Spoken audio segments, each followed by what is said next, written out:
y vamos a establecernos allí. Pero antes de empezar les quiero decir que acá tenemos 15 segundos si no suena una sirena, ¿está bien? Y de esos 15 segundos nosotros vamos a ir o a este refugio, o si estamos del otro lado vamos a ese otro refugio, o a ese otro refugio. Acá hay suficientes refugios y 15 segundos es suficiente tiempo. Pero vamos corriendo sin correr demasiado, caminando rápido para no caernos, ¿está bien? Vamos a contar un poco qué es lo que pasó aquí en el sitio de la Fiesta Nova para luego hablar de temas más generales sobre la guerra y después si quieren hacer una bilateral con ustedes, con mucho gusto lo hacemos. Mi nombre es Ronnie Kaplan, soy mayor en las Fuerzas de Defensa de Israel, estoy en la reserva desde el día 7 de octubre, pero estaban preguntando, en este momento estoy de forma intermitente en la reserva, ¿me explico? Cuando vienen periodistas como ustedes, o cuando me llaman, básicamente vuelvo a ingresar en la reserva y así estamos viviendo muchos de los israelíes de mi edad que hacemos la reserva del ejército. Y esa es la realidad. Nosotros estamos acá en el sitio de la Fiesta Nova, un sitio en el cual fueron asesinadas 378 personas y 44 fueron secuestradas hacia la Franja de Gaza. Algunos de ellos fueron asesinados secuestrados, por eso que esos números se solapan en parte, como es el caso del mexicano Orión Hernández, que él se estaba escapando de la Fiesta Nova hacia la zona donde estábamos antes, que es la curva de Mefalsim, y allí Orión Hernández es asesinado y su cuerpo es secuestrado y regresa en una operación de las Fuerzas de Defensa de Israel el día 24 de mayo del 2024, hace un poco más de un año. Tenemos 41 kilómetros de frontera con la Franja de Gaza. Ustedes lo van a ver hoy frente a Be'eri, pero esos 41 kilómetros, los terroristas ingresan 6:29 de la mañana, 3.000 fuerzas Nujba, es decir, fuerzas especiales de Hamas, por 50 puntos distintos de la reja, ¿me explico? O sea, de la verja de seguridad. Y en 35 puntos dentro de Israel tenemos combate. En 4 de ellos tenemos masacres. Esta es la principal masacre. 378 asesinados dentro de prácticamente 1.200 asesinados que hubieron ese día. 44 secuestrados aquí dentro de 251 secuestrados que habían habido ese día. Las otras tres masacres centrales que tenemos, acabamos de pasar por dos de ellas. El kibutz de Kfar Aza, el kibutz de Be'eri y más allá el kibutz de Niroz. En el resto de los lugares, esos 31 lugares de combate, tenemos combate. Por ejemplo, yo llegué los primeros días después de las primeras horas del día 8 de octubre a la zona donde estábamos ahora, la Andarta Negra o el Black Arrow, allí donde estábamos, y allí habían unos 200 terroristas de Hamas que habían caído y que estaban allí sus cadáveres. Encontramos más de 1.500 cadáveres aquel día, aquellos días en realidad, porque se siguieron encontrando en el combate que hubo aquí en este lugar. Y esa es la razón por la cual salimos a luchar. Esa es la razón por la cual salimos a combatir. No cabe la menor duda que en el momento en que Israel estaba cerca de normalizar las relaciones con parte de... ustedes saben que Israel está acá establecida en el año 1948 y desde entonces todavía sigue siendo una especie de bicho raro, una especie de anticuerpo a los ojos de parte del Medio Oriente. Y cuando Israel estaba muy cerca de normalizar las relaciones con, según la prensa internacional, con países como Arabia Saudita, ¿qué es lo que escuchan nuestros enemigos? ¿Qué es lo que escucha el Hamas? ¿Qué es lo que escucha Hezbollah? ¿Qué es lo que escucha Irán? Lo que ellos escuchan es, le van a dar la bienvenida a Israel finalmente después de 77 años en este lugar. Tenemos que hacer algo con eso. En ese momento habían otras coyunturas internas que no me competen a mí como portavoz del ejército, pero esas coyunturas internas también generaron que ese fue el momento del ataque. Un ataque que nosotros en nuestra concepción no estábamos esperando. Estaban ingresando en ese momento hacia Israel desde la Franja de Gaza más de decenas de miles de personas civiles a trabajar acá en Israel. Miles también venían, ustedes saben, a hacer tratamientos médicos. $1 billón pasaba desde Qatar hacia la Franja de Gaza en aquellos días con el permiso del gobierno israelí. Y nuestra concepción era que eso no iba a suceder. Pero eso fue lo que sucedió. Y la intención de Hamas, que en este caso tuvieron suerte, porque no sabían que se estaba dando esta fiesta, pero cuando comienzan a transitar la carretera 232, ven que hay personas que se están escapando, porque tenemos 3.000 cohetes esa mañana, y las personas que se están escapando básicamente las asesinan. En este lugar, en esta pista mismo de baile, de la fiesta en la que habían 3.000 personas, era todo sangre, moscas, olor, y todos los que estaban atrás del bar de la fiesta allí, estaban, o sea, fueron asesinados, ¿verdad? Que se escondieron allí en el bar. Pero la intención de Hamás, vuelvo a repetir, no era solamente ellos atacar a Israel, sino como parte de un concierto de 7 frentes que comienzan a atacar a Israel a partir del día 8 de octubre. Más de 17.000 cohetes, misiles, drones son lanzados desde Hezbollah, a unos 250 kilómetros al norte, en el Líbano. Son lanzados por Hezbollah hacia población israelí, lo que determina también que 60.000 israelíes fueron evacuados de sus casas, algunos siguen evacuados de sus casas. Pero lo que escuchaba Yahya Sinwar durante años de sus aliados, de Irán, principalmente de Irán, que era que va a llegar el momento en que uno vaya a atacar a Israel y tenemos un anillo de fuego en torno a Israel. Y ahí cuando uno ataque, todos atacamos juntos. Vamos a una convergencia de frentes. Y la convergencia de frentes se fue dando.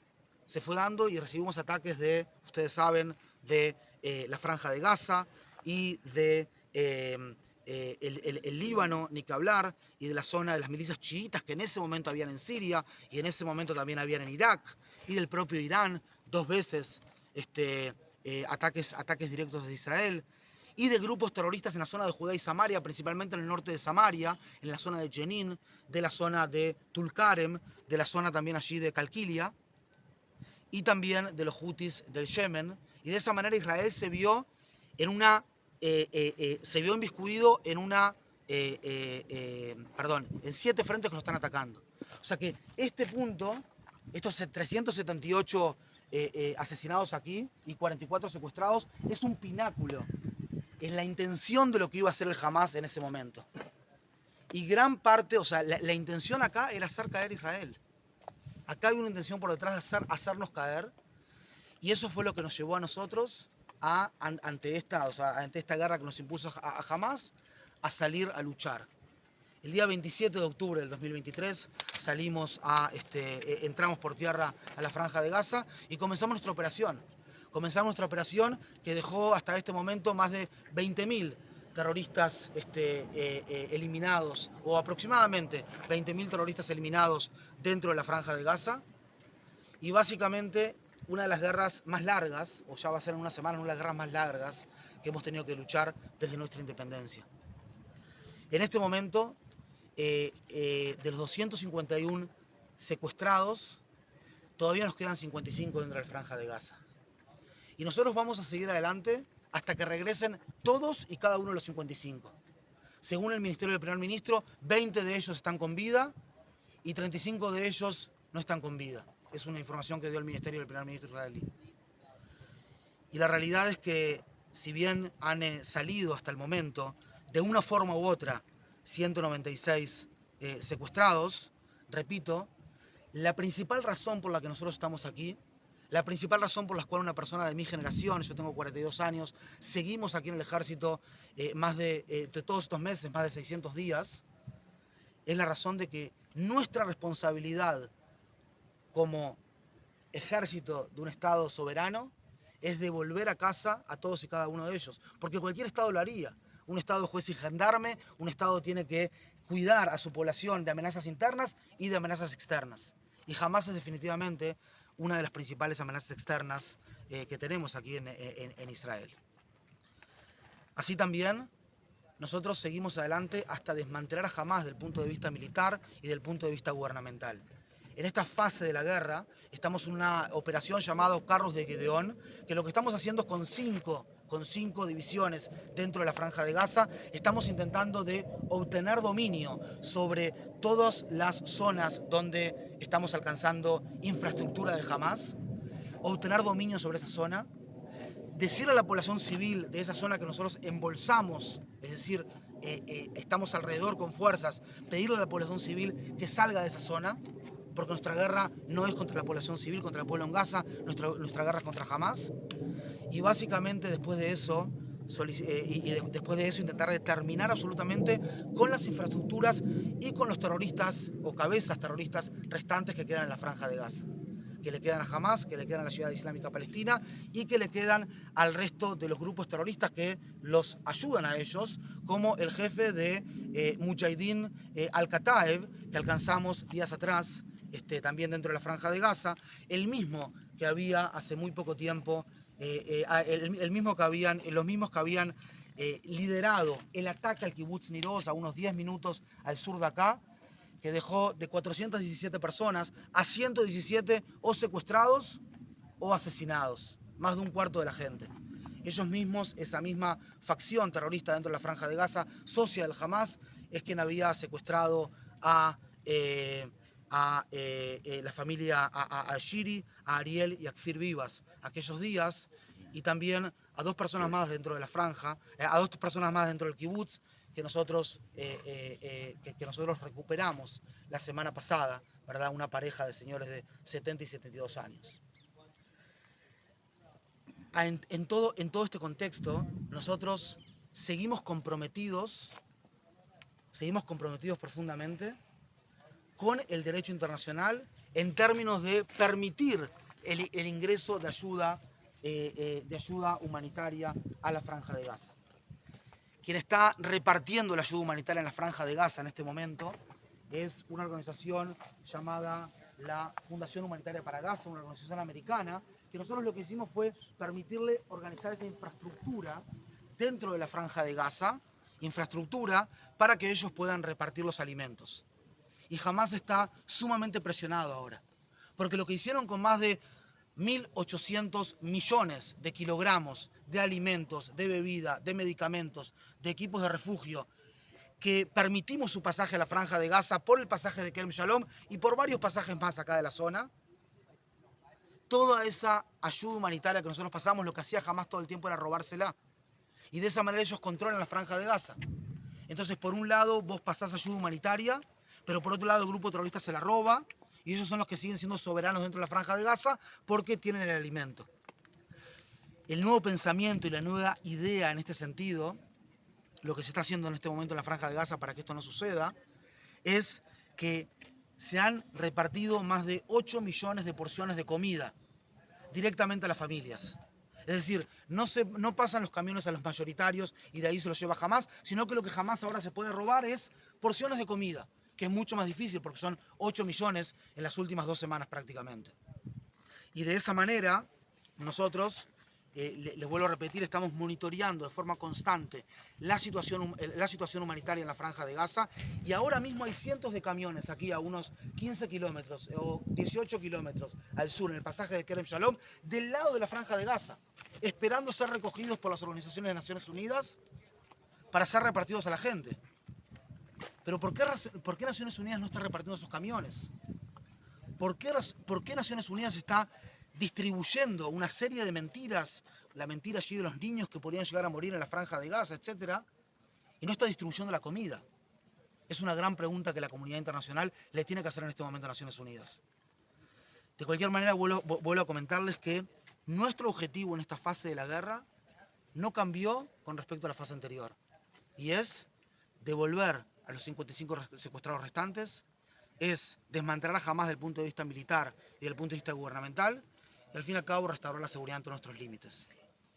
Las fuerzas de defensa israelíes sí están repartiendo la ayuda humanitaria y Naciones Unidas es quien no la está entregando.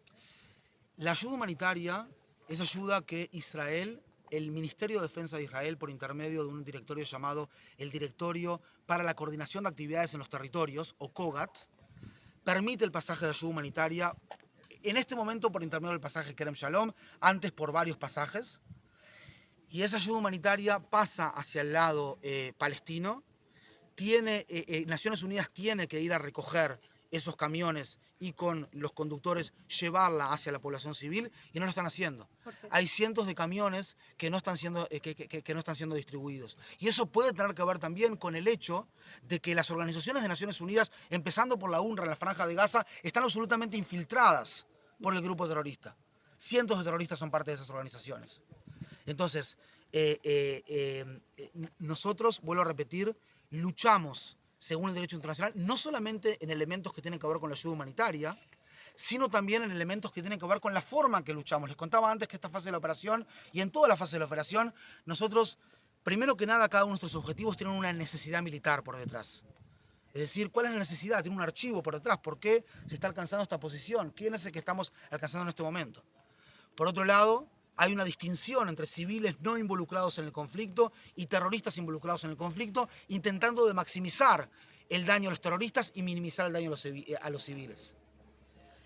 Y todo esto, mientras se da, lo que sucede es que jamás, durante 18 años prácticamente, se ha mimetizado, se ha incrustado dentro de la población civil, de tal manera de que nuestros soldados saben que cuando van a llegar a un hospital, o van a llegar a un jardín de infantes, o van a llegar a una organización de Naciones Unidas, en la jerga amistosa, ¿sí?, de los soldados amigos, ellos saben que ahí es donde van a tener los combates, porque jamás utiliza esas infraestructuras para su propio beneficio, porque jamás básicamente lo que hace es utilizar a sus civiles como escudos humanos y disparar de forma indiscriminada hacia el lado israelí, si bien últimamente no están logrando disparar tanto, aunque de vez en cuando sí lo logran. Ronnie, ¿qué hay de los